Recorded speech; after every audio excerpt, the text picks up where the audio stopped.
وصحبه أجمعين. اللهم صل على سيدنا محمد النبي الأمي وعلى آله وسلم تسليما. السلام عليكم ورحمة الله وبركاته.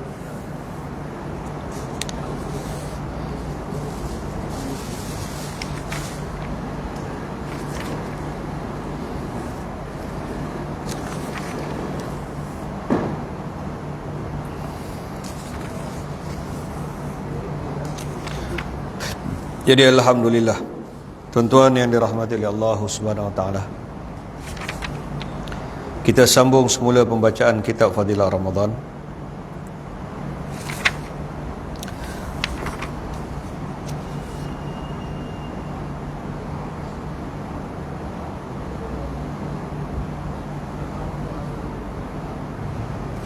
Sambungan dia.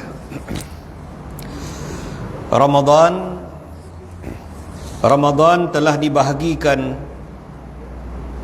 kepada 3 bahagian.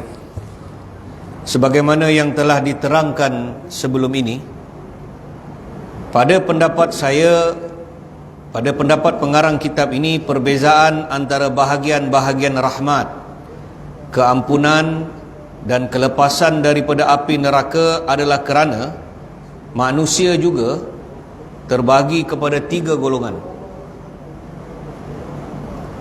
Pertama, manusia yang tidak mempunyai apa-apa beban dosa.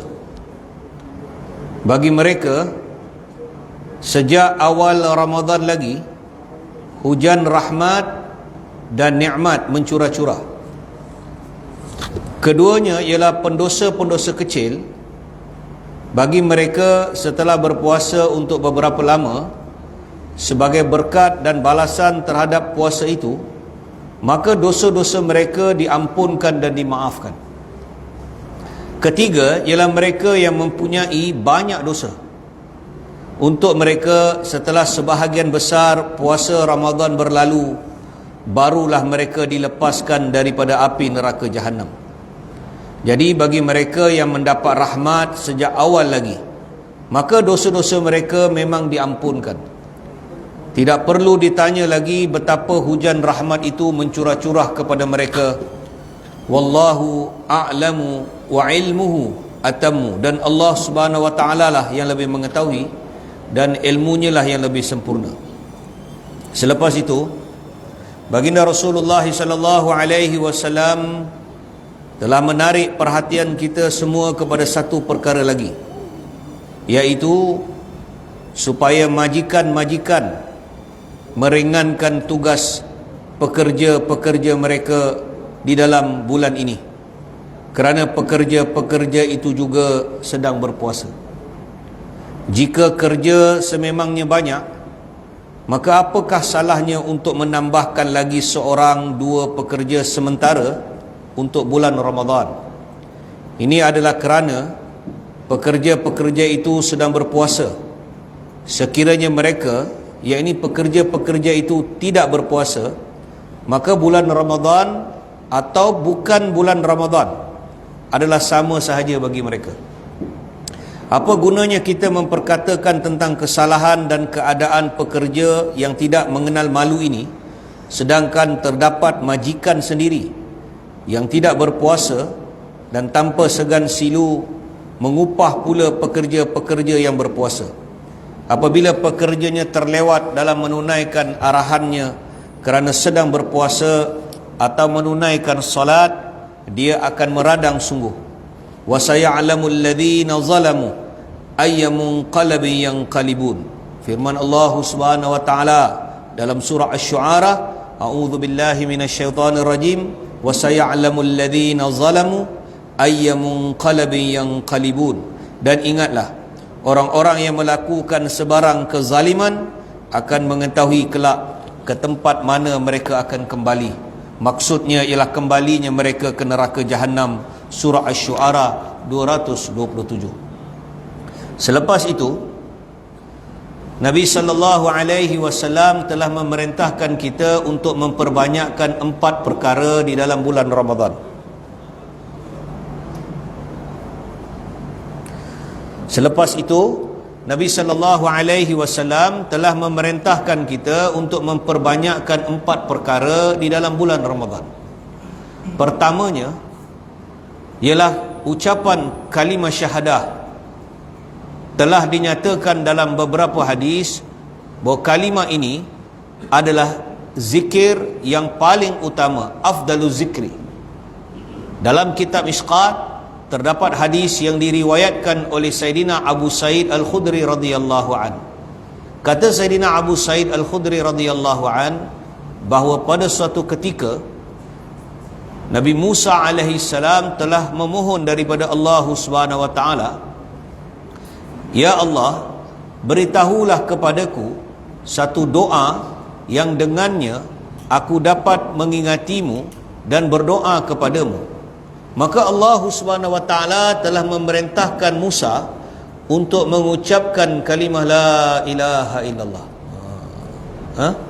Nabi Musa minta dengan Allah, apakah dia minta? Zikir yang afdal.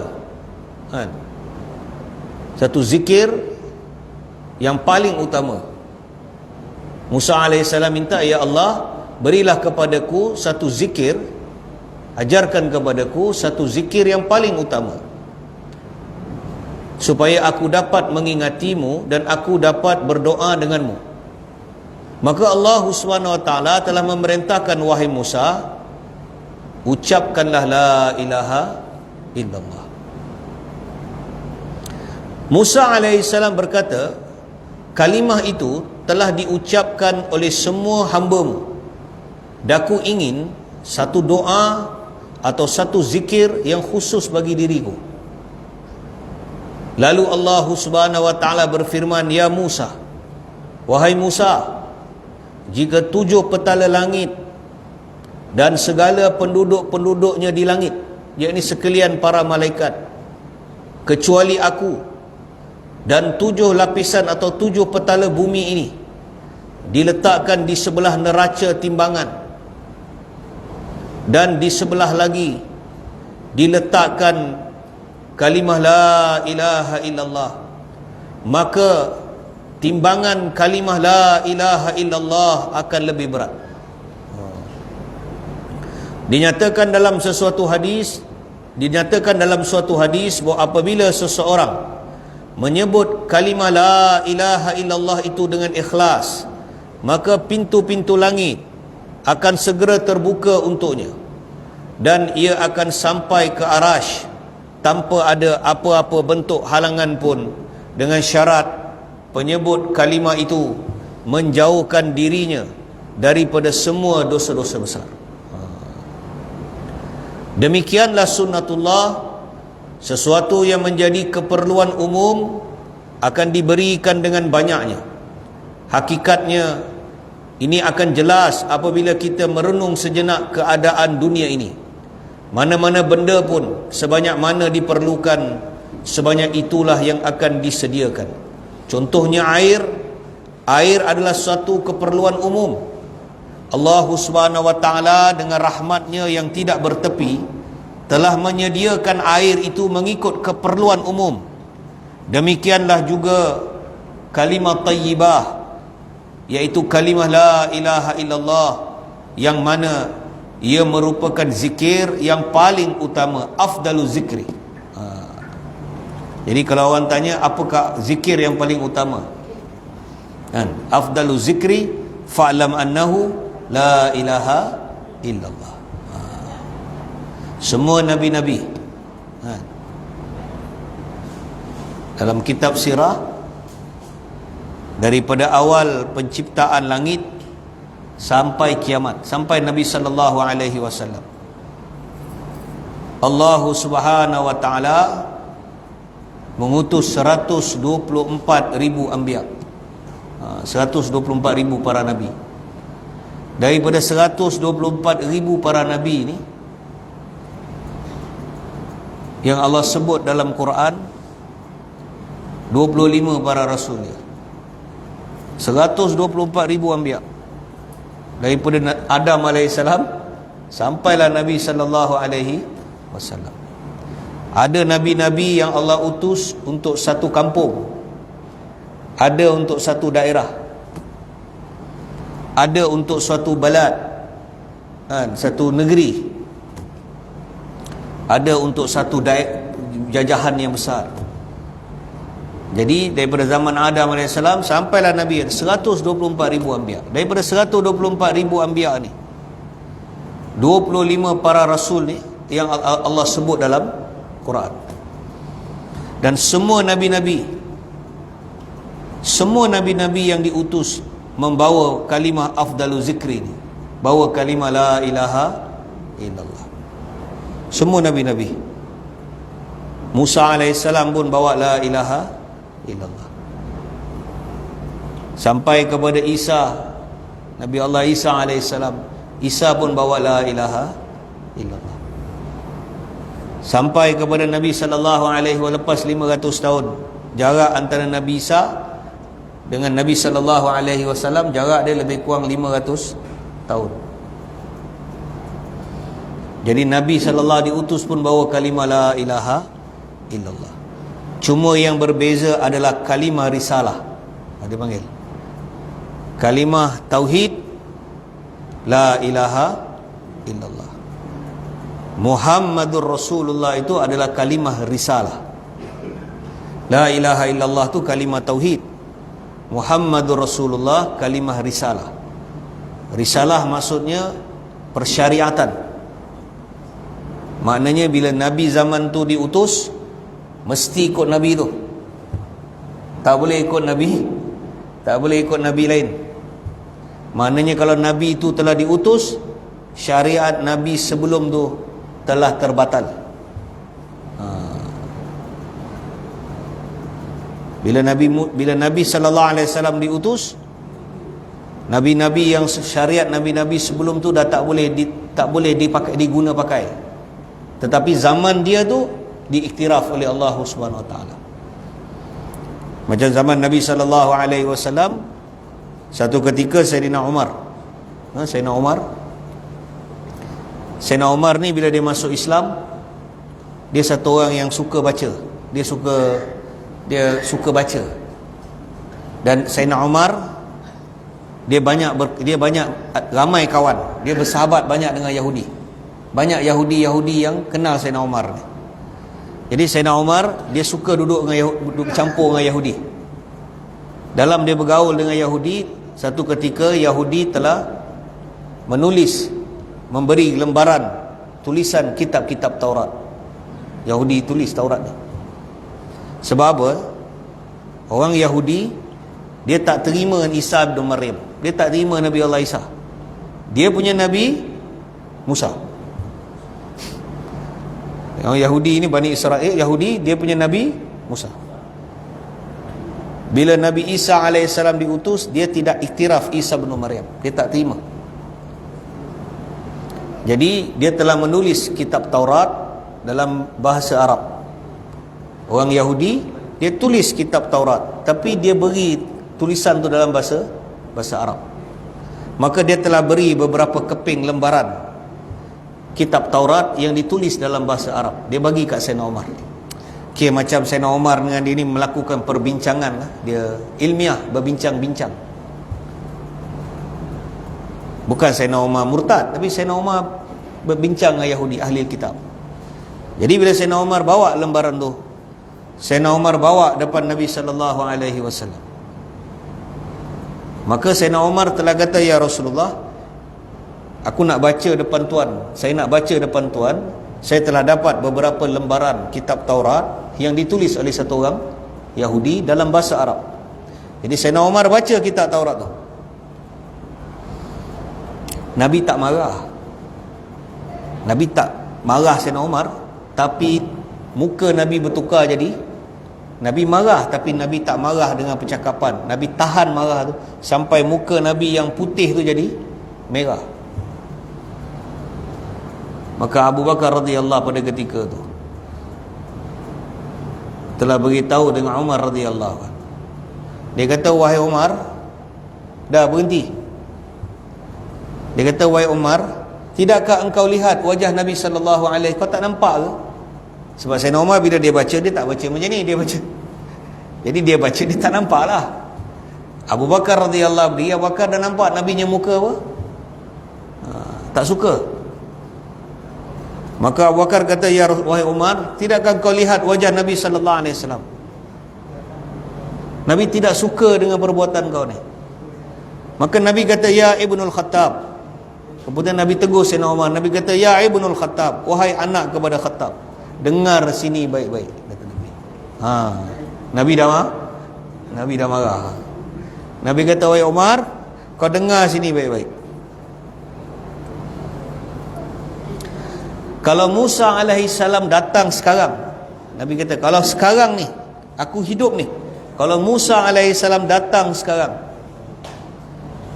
engkau tinggalkan aku dan kau ikut Musa, engkau sesat wahai Umar. Nabi kata, kau akan sesat walaupun kau ikut Musa sekarang, sebab ini zaman aku. Jadi persyariatan Musa tu dah terbatal. Maka Sayyidina Umar pun beristighfar. Sayyidina Umar baca satu kalimah tu, kan? Sayyidina Umar kata, aminu billahi wa rasulih, aku reda, raditu billahi wa rasul, aku reda Allah tu sebagai Tuhan dan Muhammad sallallahu alaihi wasallam tu sebagai Rasul, dan Islam itu sebagai ad-din, agama. Umar perbaiki balik syahadah dia. Bukan dia buat tu dengan sengaja, tak. Dia nak berkongsi tu, tapi Nabi tegur dia. Nabi potong dia peringkat awal. Sebab dia berkaitan dengan persyariatan kalimah risalah. Jadi kita punya kalimah risalah ni, la ilaha illallah Muhammadur Rasulullah. Saya bila cakap benda ni, saya teringat dulu arwah Halim Feroz punya bapa. Arwah Halim ni, masa dia nazak kat rumah, masa dia nazak sakit, tapi dia nazak tapi dia sedar, kita datang tu kita panggil dia, ingat dia boleh cakap sikit, tapi dia tengah nyawa ikan, sakit, dia tahan sakit. Jadi saya Pak Wan, siapa lagi masa tu, 3 orang, kita pergi ziarah dia. Saya bagi salam masa tu, dia dekat kursi tu, dia dah malam tu dia nak, tengah malam tu dia nak meninggal lah. Kita pergi lepas maghrib, saya ingat. Dia meninggal tengah hari ke? Besok tu dia nak meninggal. Jadi Feroz, saya pun datang, Pak Wan, 2-3 orang kita pergi. Jadi saya dalam poket saya tu tak ada surah Yasin. Saya ada kitab selawat, Darul Sharif, 40 selawat dan salam yang Maulana Zakaria, Maulana Ashraf Ali Tanwi rahmatullah alaih himpunkan, kitab selawat dan salam yang muktabarah ni, 40. Jadi saya duduk depan dia, saya kata, bang, saya baca kitab selawat ni, abang dengar aja. Dia pun angguk. Bila saya baca kitab selawat tu, Allahumma salli ala Sayyidina Muhammad, lepas tu ada pada kalimah tayyibah tu, asyhadu an la ilaha, dia dalam nyawa ikan tu, dia terus membabak. Dia dalam sakit-sakit tu, bila sampai pada asyhadu an la ilaha, dia angkat jari dia. Saya tengok jari dia. Saya baca habis 40 tu, khatam 40 tu. Setiap kali sampai pada kalimah asyhadu an la ilaha illallah, dia angkat jari dia. Semoga Allah Ta'ala terima dia. Semoga Allah Ta'ala maafkan dia. Jadi kalimah tauhid ni adalah kalimah la ilaha illallah. Muhammadur Rasulullah ni adalah kalimah risalah. Dan Nabi sallallahu alaihi wasallam adalah penutup bagi segala nabi. Nabi kata, ana khataman nabiyyin, aku adalah penutup bagi segala nabi. La nabiyya ba'dah, takkan ada lagi nabi selepas aku. Kan? Dan Allah mengharamkan syurga ini. Pintu syurga ni tidak akan dibuka, melainkan pintu ini dibuka untuk Muhammad sallallahu alaihi wasallam. Dan tidak ada umat yang akan memasuki syurga melainkan setelah umat Muhammad sallallahu alaihi wasallam memasuki dahulu. Allah tangguhkan umat-umat terdahulu. Itu sebab Musa alaihi salam, dia pernah berdoa kepada Allah. Dia minta kepada Allah antara doa-doa khususiat Musa. Musa minta dengan Allah untuk semua Nabi-Nabi. Musa pernah minta dengan Allah untuk jadi umat Muhammad ni. Tapi yang Allah perkenankan Isa bin Maryam. Nabi Isa alaihi salam, Allah perkenankan dia. Dia pun semua Nabi-Nabi mohon untuk jadi umat Muhammad sallallahu alaihi wasallam. Allah perkenankan Isa bin Maryam. Itu sebab Nabi Allah Isa, dia diangkat ke langit. Allah angkat dia. Allah letak dia di langit yang kedua. Itu sebab bila Nabi sallallahu alaihi wasallam ketika Mi'raj, ketika Nabi sampai langit pertama, ketika Nabi sampai di langit dunia, Nabi jumpa mula-mula Nabi jumpa Nabi Ismail. Nabi Allah Ismail. Itu di langit dunia. Nabi jumpa Nabi Ismail. Di depan Nabi Ismail ada 70,000. Depan Nabi Ismail ada 70,000 malaikat. Nabi kata depan aku lihat Ismail di langit dunia. Di depan Ismail berbaris 70,000 para malaikat. Dan setiap satu para malaikat tu, di belakang mereka ada lagi 70,000. Maknanya 70,000 tu semua adun kawasan lah. Semua Semua adun. 70,000 adun. 70,000. Di belakang 70,000, setiap satu ada 70,000 lagi, kata Nabi. Di langit dunia. Kemudian bila Nabi mencapai langit yang pertama, Nabi bertemu Adam alaihissalam. Nabi naik sampai langit kedua, Nabi kata aku berjumpa Isa bin Maryam.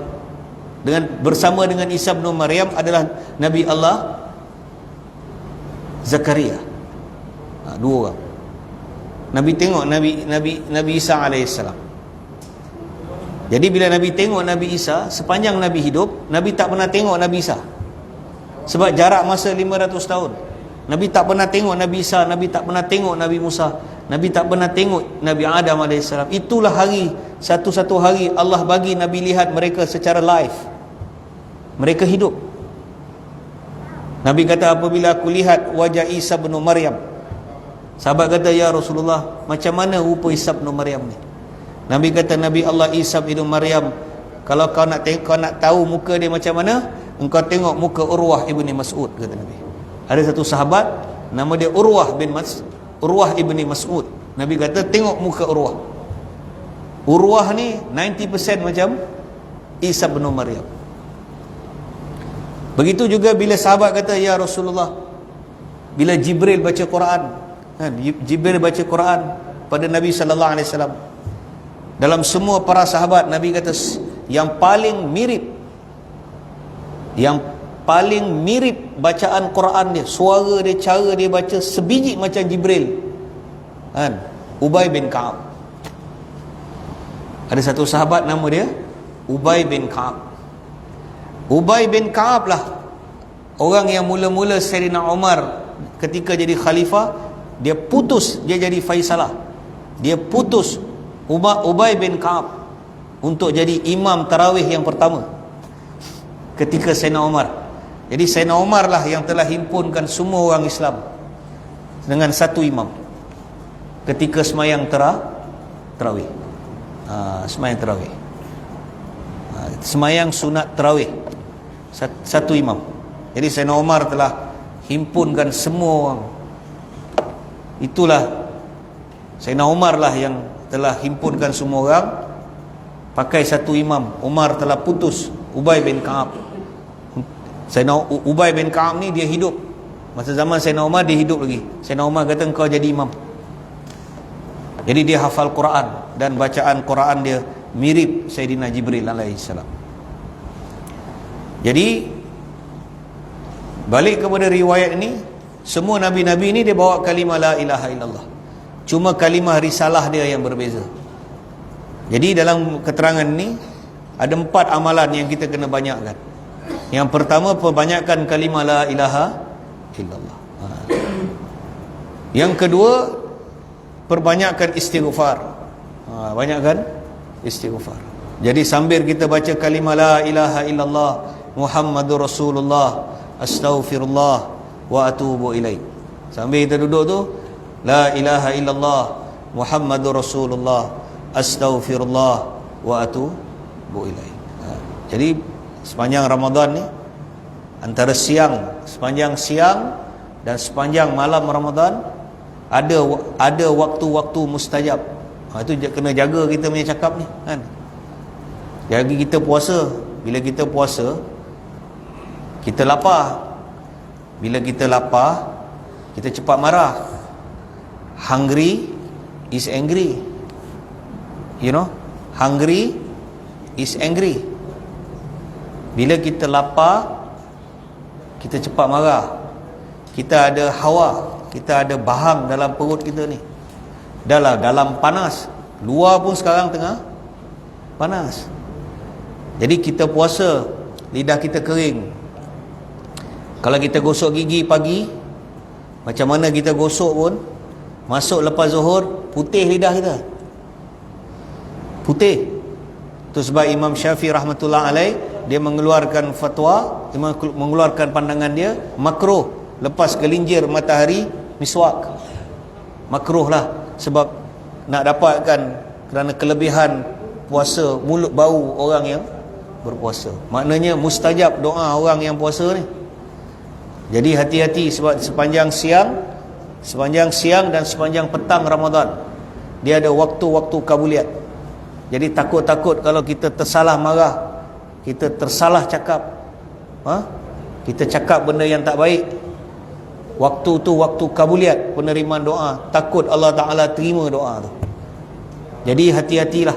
Saya cakap dengan tuan-tuan ni, saya pesan dengan tuan-tuan, dan saya pun nasihatkan diri saya sendiri, berhati-hati, cakap yang baik-baik je lah. Kalau nak kita nak bertelagah, nak bertelingkah, bergaduh ni, kita kalau boleh kita apa, sebab apa, bila kita puasa ni kita cepat marah. Jadi hati-hatilah tuan-tuan ya. Jadi insyaAllah saya berhenti takat ni dulu. Kita sambung insyaAllah pada besok malam insyaAllah. A'udzubillahi minasyaitanirrajim. Bismillahirrahmanirrahim. Alhamdulillahirabbil alamin, wassalatu wassalamu ala asyrafil anbiya'i wal mursalin wa ala alihi wa sahbihi ajmain. Allahumma salli ala Zainal Muhammadin nabiyil ummi wa ala alihi wa sallim wa taslima. Rabbana ighfir lana wa liwalidain wa lil mu'minina yawma yaqumul hisab. Rabbirhamhuma kama rabbayana saghira. Rabbana atina fid dunya hasanah wa fil akhirati hasanah wa qina adzabannar. Sallallahu ala sayyidina Muhammadin nabiyil ummi wa ala alihi wa sahbihi wasallam. Subhana rabbika rabbil izzati amma yasifun. Wassalamun alal mursalin walhamdulillahi rabbil alamin.